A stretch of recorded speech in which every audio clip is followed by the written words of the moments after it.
Hey, now is the time in our service for a sermon. I'm very glad that you can join us today.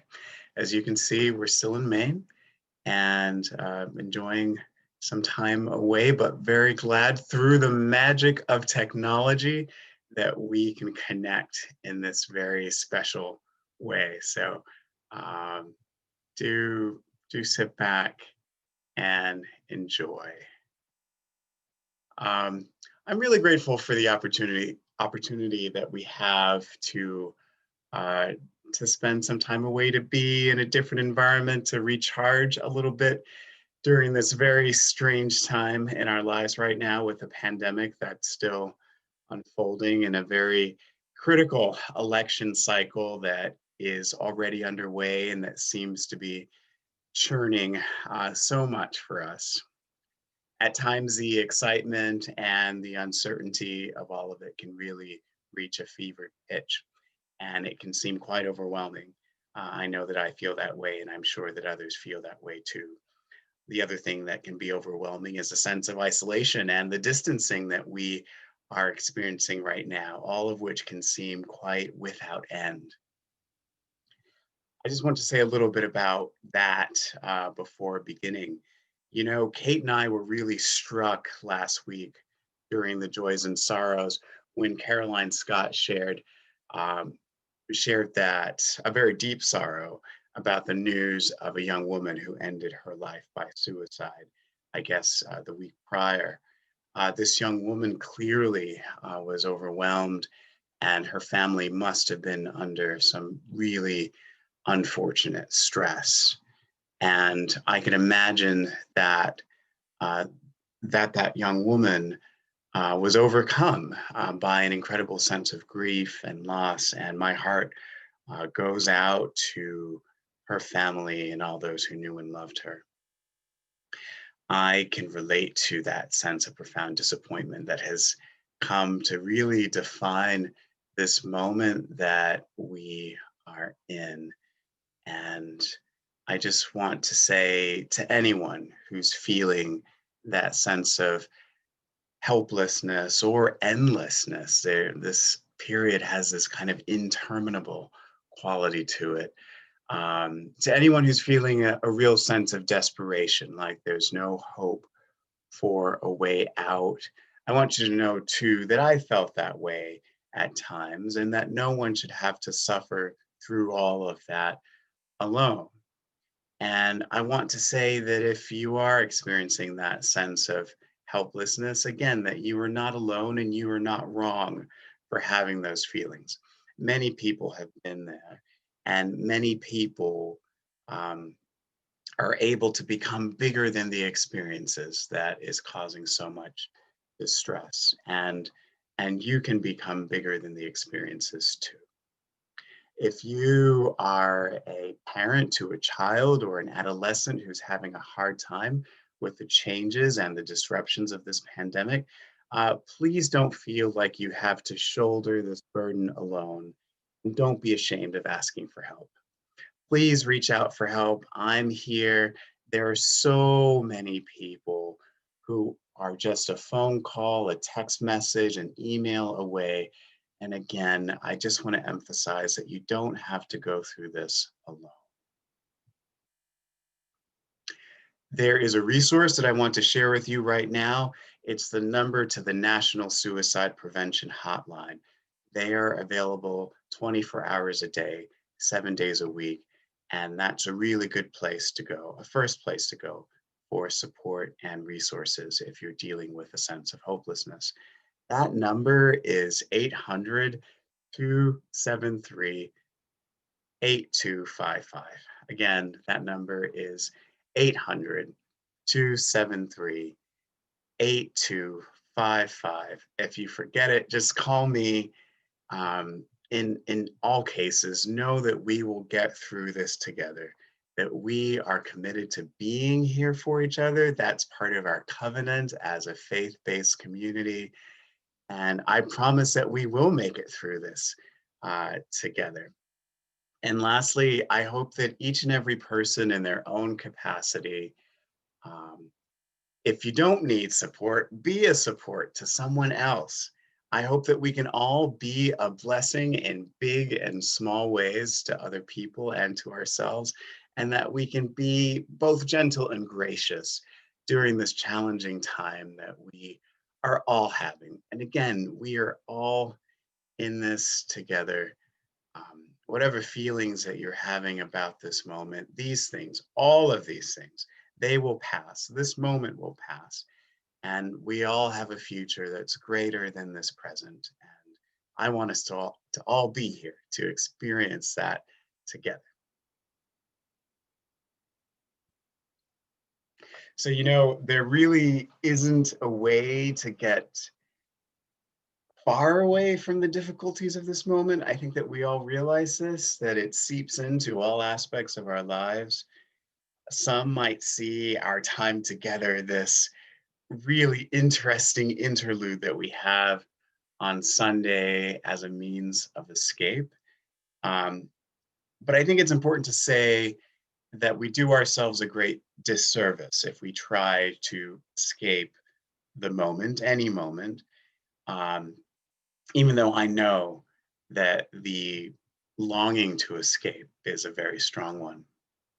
In reality, when we come together for worship, we don't come to escape. That's a bad use for worship. We don't come to escape, but we really come to go deep. We come together for a real workout of the mind, of the spirit, and the heart.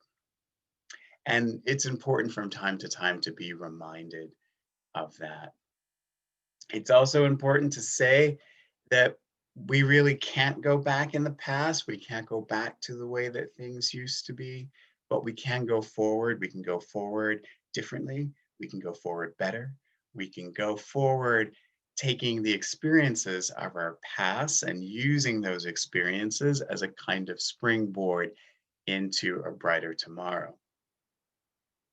Again, we can't go back to the life that we had before COVID-19, for example, nor can we undo any of the harms that have been done to us over the course of our lifetimes, right? Whatever's been done to us to our past has been done, whether those things were done intentionally or unintentionally. The damage, so to speak, is there. This could be whether we're talking about the harms of racism, of sexism, of classism, of ageism, discrimination based on our sexual orientation or our perceived sexual orientation, our gender expression, harms that are related to those can last a very, very long time. The prejudices that are based on physical or intellectual ability are harms that can stay with us as well. Whether it's the harm done by an absent or neglectful or even abusive parenting. These things cannot be undone, but they should never be excused. None of these things, all of these isms, all of these harms, none of these things can be resolved in a substantive way. None of these things can be solved in the case declared closed. There might be the possibility of prevention in some cases when bad situations are caught early on. But for most of these kinds of things, they've been with us from the beginning. And when I say the beginning, I mean the beginning. And one could argue that these conditions, these isms, are written into the genetic coding that makes us who we are, a consequence of living and living in groups of people. Sometimes I wonder, is there any law that can legislate the human heart? Are there rules that can govern the ego? Are there policies that can govern the psyche? I don't, I don't know, right? So even laws against these things can only go so far. Laws against racism, laws against abuse or neglect, or laws against being an unkind person.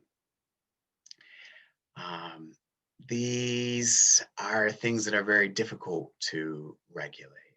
And I would love it if there could come at some point some effective and long lasting way to compassionately restrain our own cleverness and our own sense that the rules don't really apply to us. These things seem to be where most of the harm originates.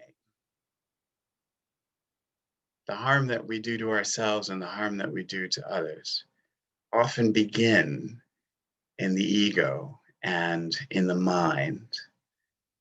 These are the places where our problems originate and where all of our suffering arises ultimately.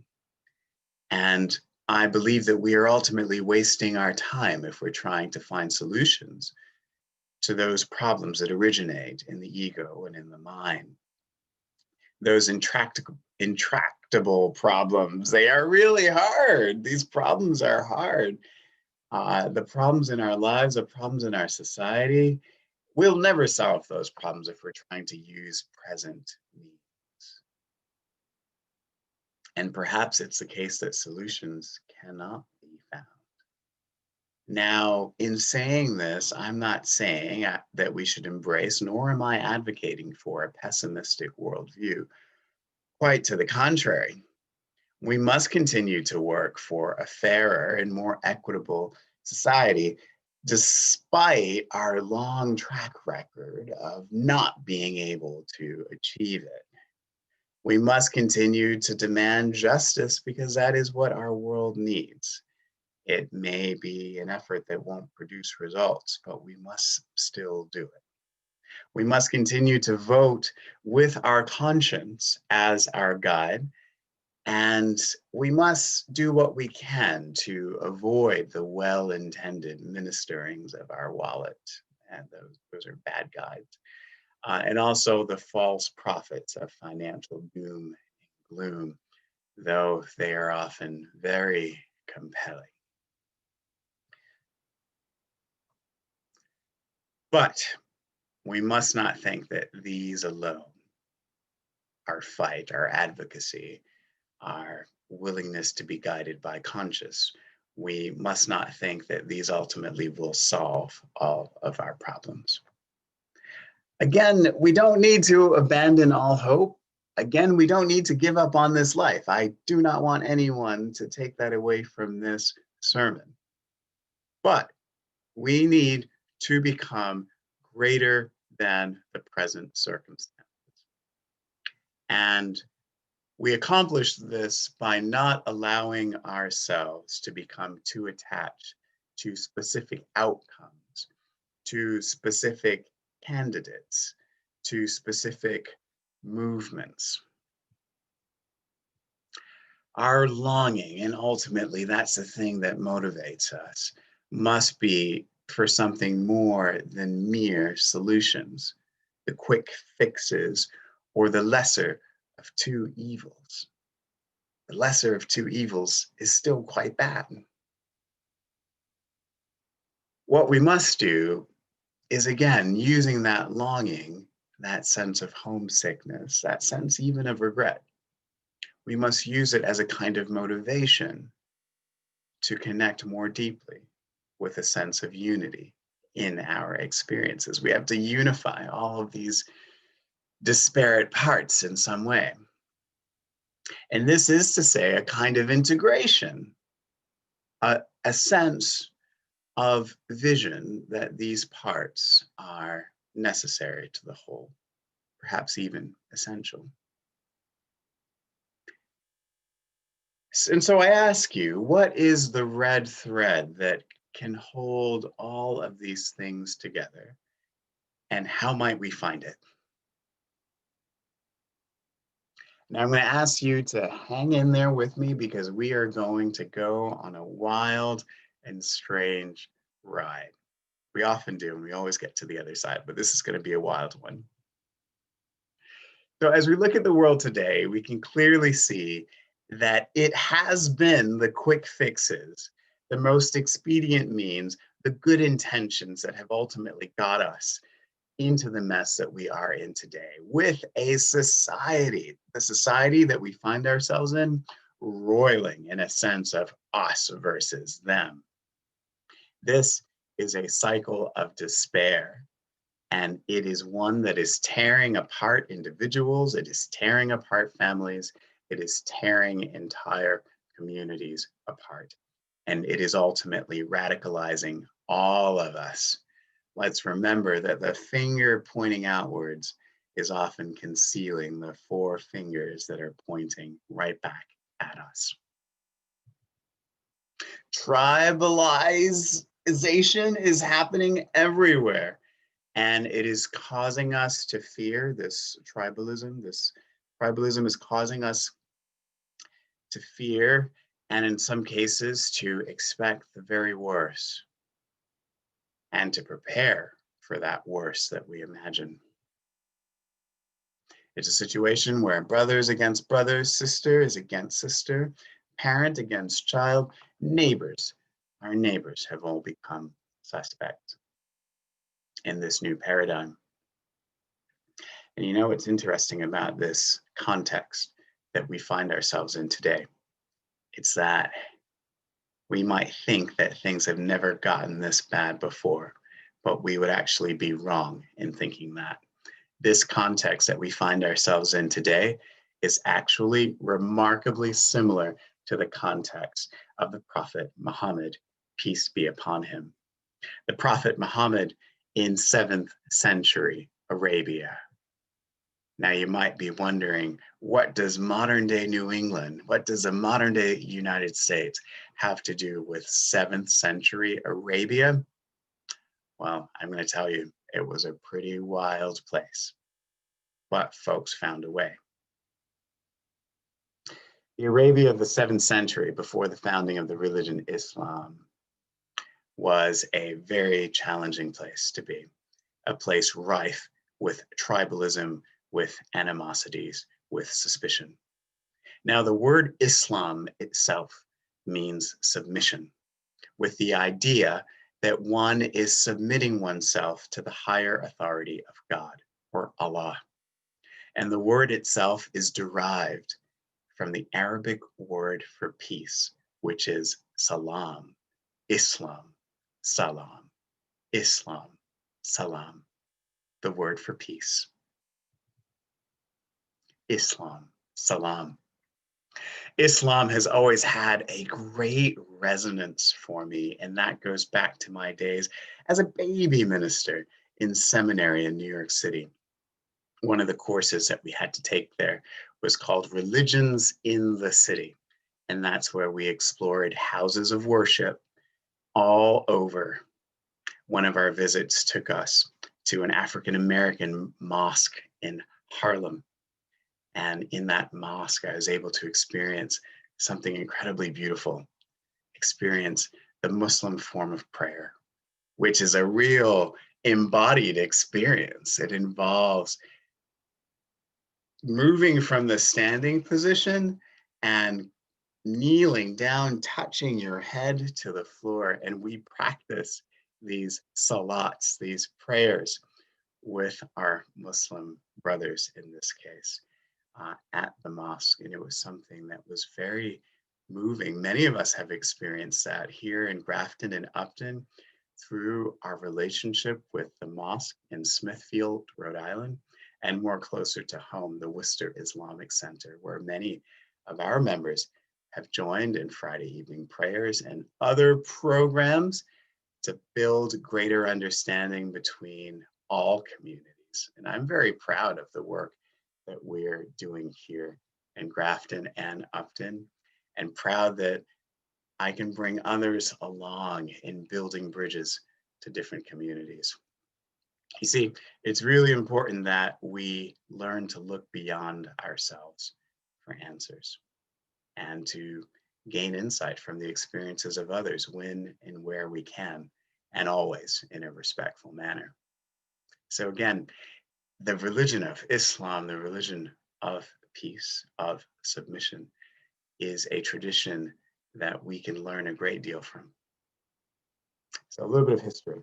According to Karen Armstrong, the British writer on the subject of the history of religions, the Prophet Muhammad came of age before the advent of Islam. He is a prophet who brought Islam. In the age that he found himself in, is known today as the Jahiliyyah, the age of ignorance, a period of extended darkness across the Arabian Peninsula. The Jahiliyyah was a time of intense tribalism and some might say real barbarism, with some of the most extreme examples of us versus them. And that mentality where the winner takes all was really a sense of anarchy let loose upon the land.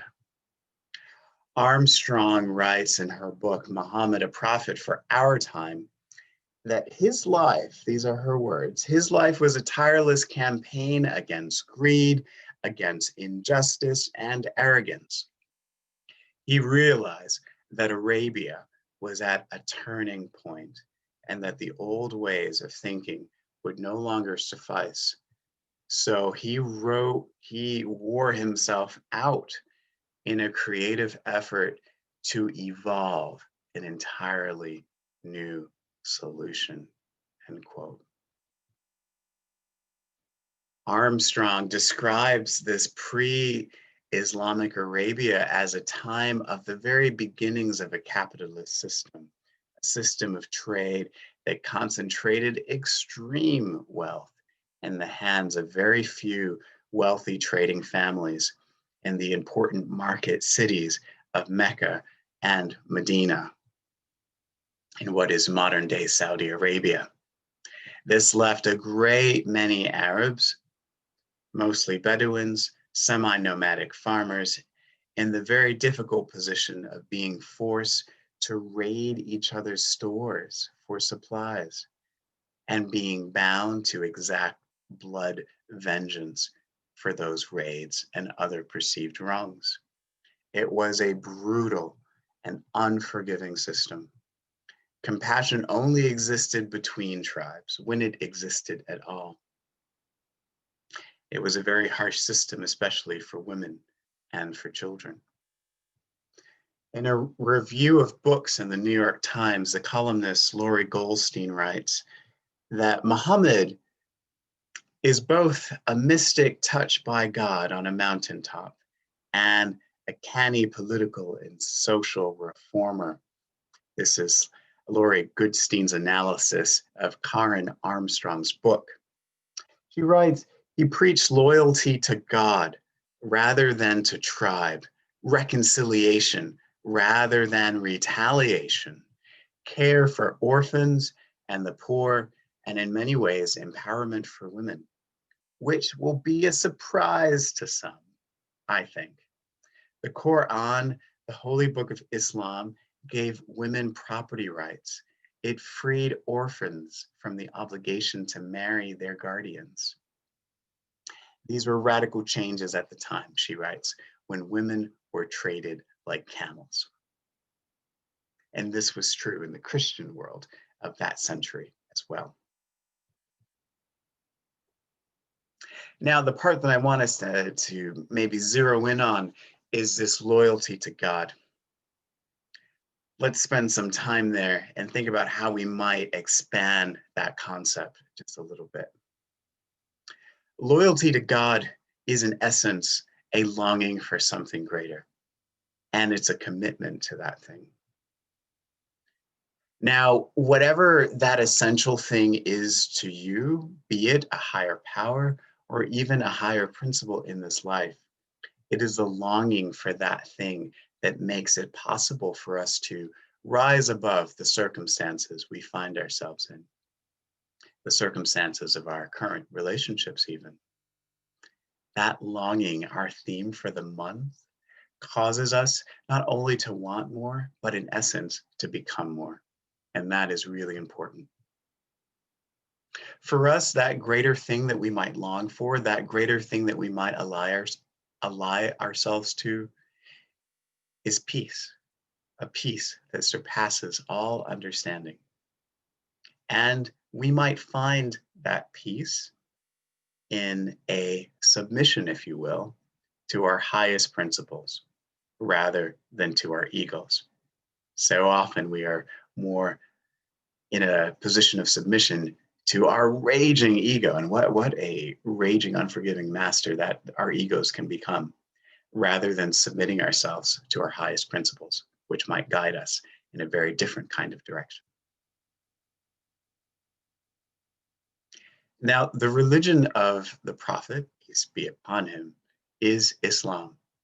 And Islam has 5 pillars that support the superstructure of this religious tradition, that guide these 5 pillars. They guide the actions of nearly 2 billion Muslims all around the world and right here in our own community. Now, according to the Encyclopedia Britannica Online, the pillars of Islam, in Arabic, the Arkan al-Islam, are the 5 duties incumbent upon every Muslim. And what are these 5 duties, you ask? The first is Shahada. Shahada is the Muslim profession of faith. Number 2, Salat, or prayer. These are performed in a prescribed manner 5 times a day. Next, number 3, is Zakat. Zakat is the alms tax levied to benefit the poor and the needy.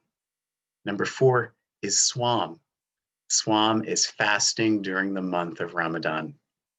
And the last, number 5, is Hajj, the major pilgrimage to Mecca, a duty incumbent upon all Muslims. So again, to recap, we have Shahada, faith, Salat, prayer, Zakat, charity, Swam, fasting, Hajj, pilgrimage. How great it was to actually first learn this during my time in seminary. And I think that it has stayed with me all of this time, and it has an incredible resonance and importance for all of us on our journeys as Unitarian Universalists. You see, with our search for truth and meaning, our 4th principle as Unitarian Universalists, we are called to leave no stone unturned, but more than that, as you use, we have a deep appreciation for what is beautiful in all places. And that compels us to kind of peer over the hedge and to look at the traditions of others like Islam. And we do this knowing that there we might find something of worth, something wonderful, a small piece that might help us on our faith journey. And what piece from Islam might help us on our faith journeys today? Well, I think that that piece might be the Hajj, the pilgrimage to Mecca. Now, remember when I said that this was going to be a wild and crazy ride? Well, here we go to the next location. In our reading today, we heard the account of Malcolm X, a 20th century American civil rights activist and an African-American convert to Sunni Islam. He is often described as more militant, and he was certainly more radical than Martin Luther King and Martin Luther King's nonviolent protests. Malcolm X is often quoted as saying that our objective, these are his words, our objective is complete freedom, justice, and equality by any means necessary. This any means necessary left open the question of how true civil rights might be achieved here in the United States, and how that might be achieved by an increasingly weary and restive population of African Americans. It's no wonder that many people allied themselves with the more clearly pacifistic movement of the Reverend Dr. Martin Luther King. But I believe that Malcolm X has something for us too. Nearly 1,300 years after the time of the prophet, Malcolm X makes his way to Mecca on his own Hajj or pilgrimage. And there, while walking around the sacred cube, the Kaaba, that is in the center of this pilgrimage site in Mecca, he had an encounter with something truly great, something truly extraordinary, the very thing that inspired the Prophet Muhammad, peace be upon him, in the Arabian desert so many Arabian nights ago. This encounter left Malcolm X speechless and spellbound. He wrote back to his private secretary back in Harlem that there were tens of thousands of pilgrims from all over the world. They were all colors, from blue-eyed blondes to black-skinned Africans. But we were all participating in the same ritual, displaying a spirit of unity and brotherhood that my experiences in America had led me to believe could not exist between the white and the non-white.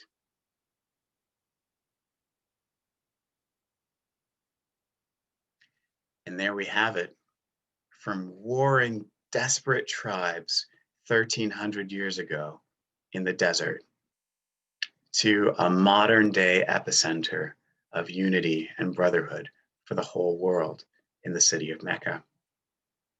Mecca must have indeed inspired awe and joy, a true glimpse into what is possible. It must have been the most wonderful thing to see, an exhilarating experience to have, being among the number of believers on a journey in one of the great spiritual centers of the world. The question that arises for me when I consider that impossibly beautiful image is, how was it achieved?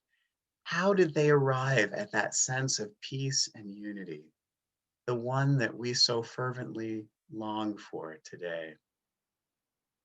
What are the rituals that Malcolm X and others for centuries, what are the rituals that they performed in order to achieve that sense of overwhelming peace? And how might we connect with those rituals in our own lives to make real the vision of peace so beautifully and powerfully communicated in that letter? How can we make that come true in our lives today? How can we make Mecca everywhere? Well, Malcolm X walked around the Kaaba in what is sometimes called the Beit Allah. The Beit Allah literally means the house of God in Arabic. He walked around the Kaaba as thousands of faithful pilgrims have for centuries, in the Masjid al-Haram, the great mosque of Mecca. What monuments do we need to make our 7 circuits around?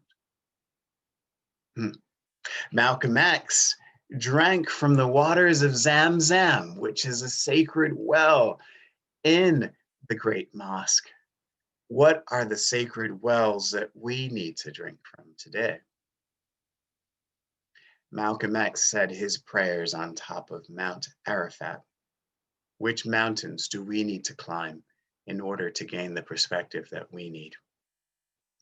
How many hills do we need to run between to outrun our prejudices? There are so many of them. How many devils do we need to stone at the pillars of Jamrat al-Aqaba, the sacred pillars that are stoned as part of the Hajj? How many stone pillars do we need to pelt with stone in order to change our perspectives? What are the aspects of the Hajj that we need to bring into our lives to ultimately connect with something greater?